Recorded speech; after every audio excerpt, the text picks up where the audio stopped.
Everyone, I hope I meet all of you in the best of health. All right, this skincare is actually PM. This is like 8 p.m. West African time. Yeah, that's 2000 p.m. West African time, and my skincare routine is coming in very easy.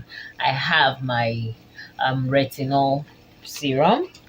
Yeah, I have my essence, hydrating essence, and I have my niacinamide at 10%. If you're an oldie here, you would know by now that I built up my skin tolerance level of niacinamide to 10%, obviously. So for in case of those of you that will say niacinamide 10% is too much, I'm telling you what my own looks like. It's something that I built over time, and this is my moisturizer. All right. On days where I use actives that have high drying up ability, I work with moisturizers that are quite thick. So today is a retinol day as well, right?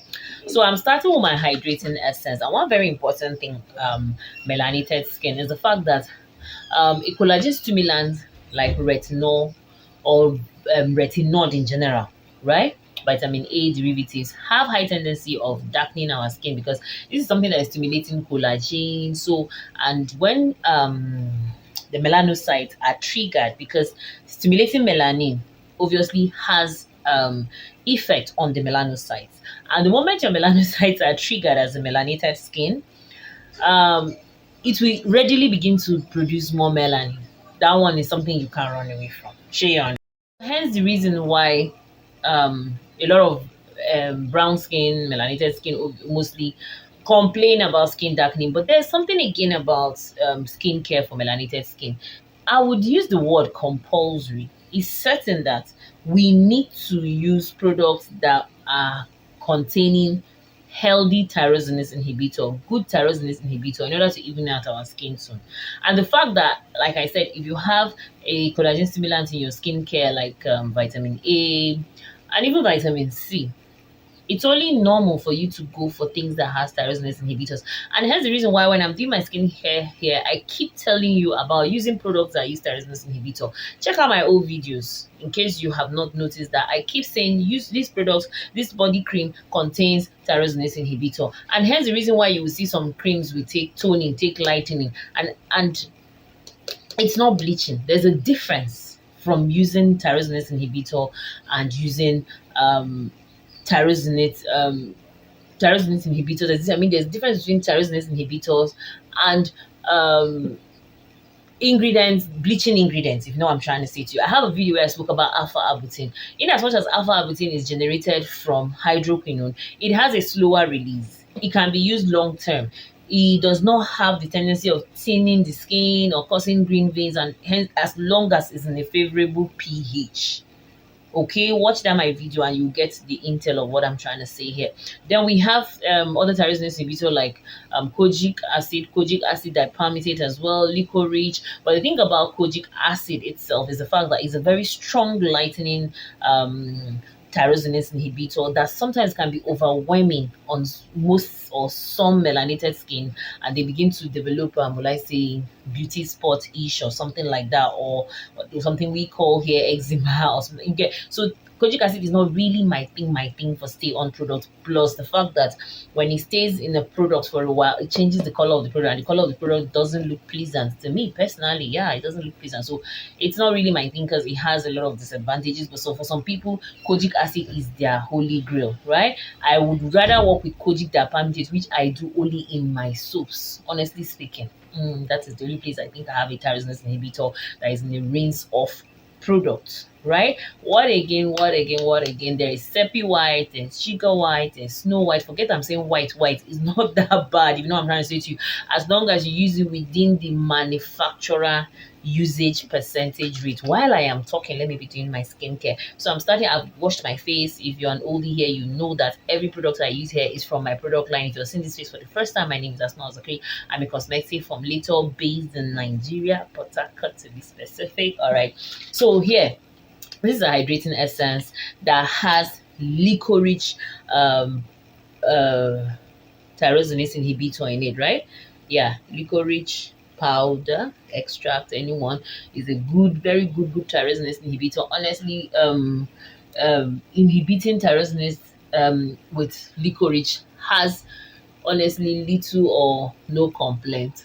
You get, like I told you, my own take on kojic acid. Am I condemning kojic acid? No, but I'm just trying to tell you that these are some expectations that you can get from using stay on products with kojic acid, because kojic acid is an excellent tyrosinase inhibitor, meaning it's a strong one. So in the midst of that strength that it has, when you're using it long term, it could begin to cause some even short term.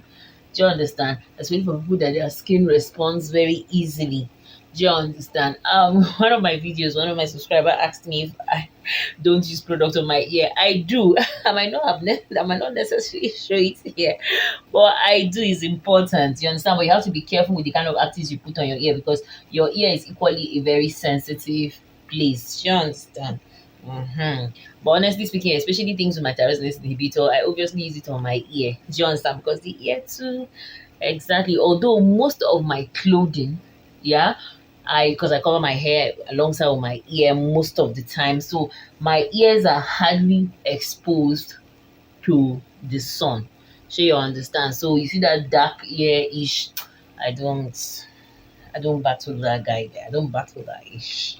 Right? So now I have used my hydrating essence, and I told you it's tyrosinase inhibitor. So what am I trying to say here is that as a melanated skin, you're using very good collagen stimulants. Even if you're not using good collagen stimulants, you need tyrosinase inhibitor to help you to even out your hyperpigmentation. So when I hear, I've said it one time that on this space, I hear some influencers saying that creams like Nivea, Dr. Teal, Olay, whatever, all those normal moisturizers, that they darken you.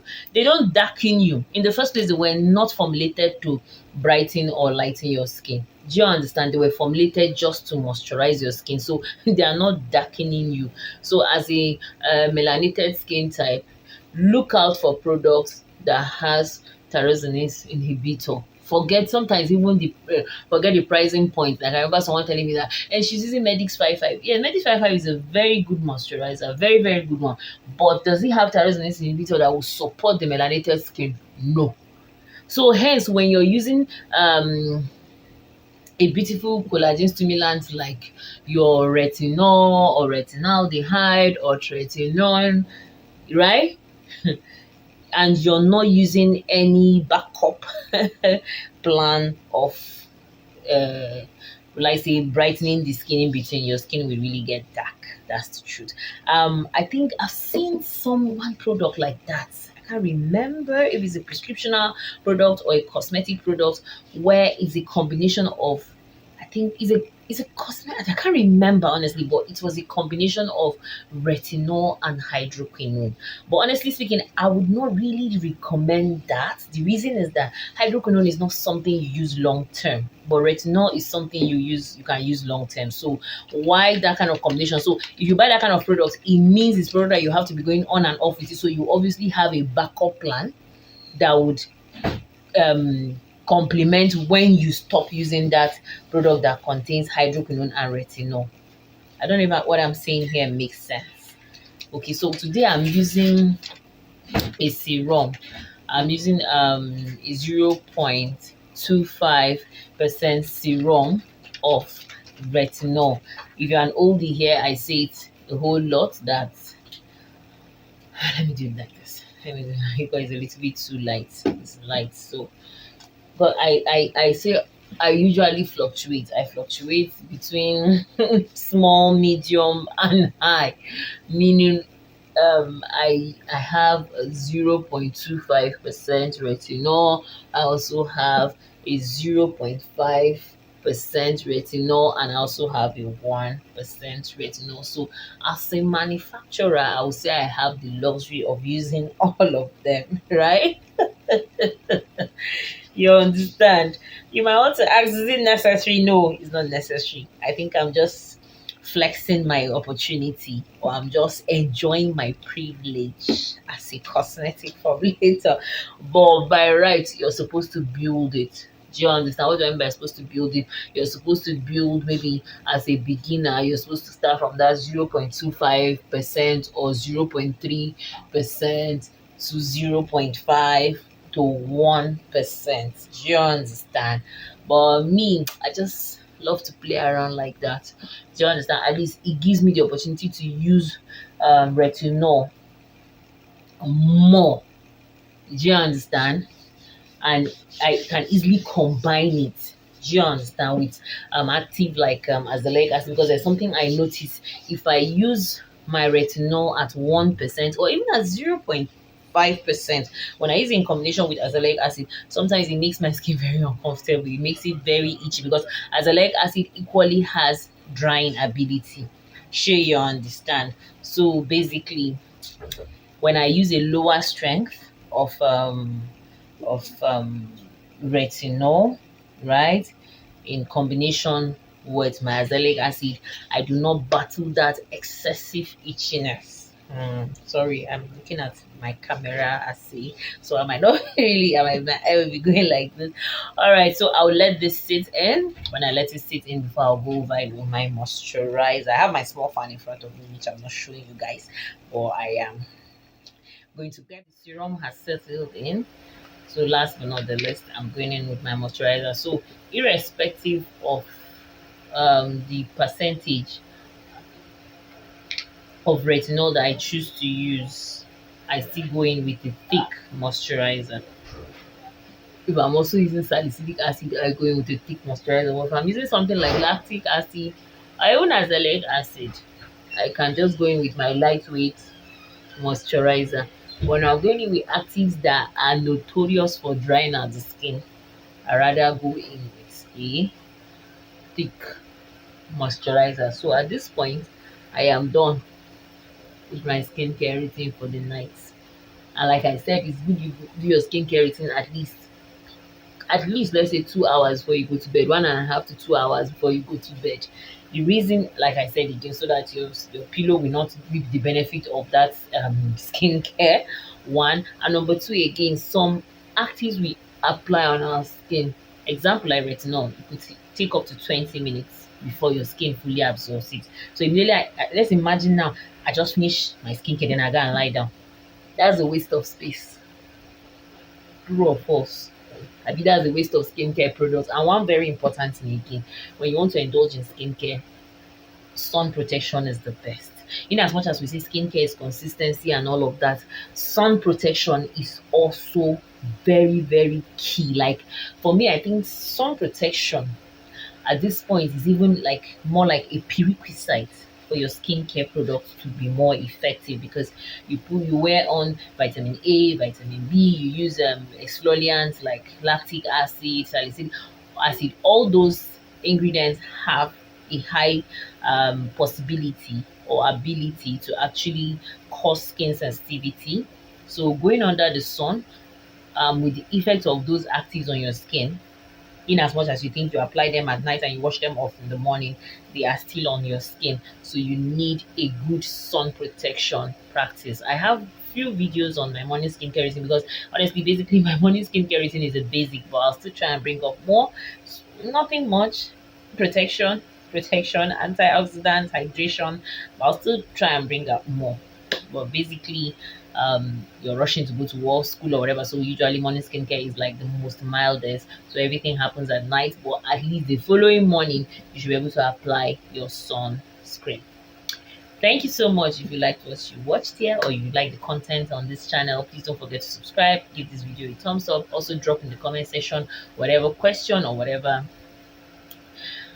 It's good to hear from you all the time. Thank you so much, and bye.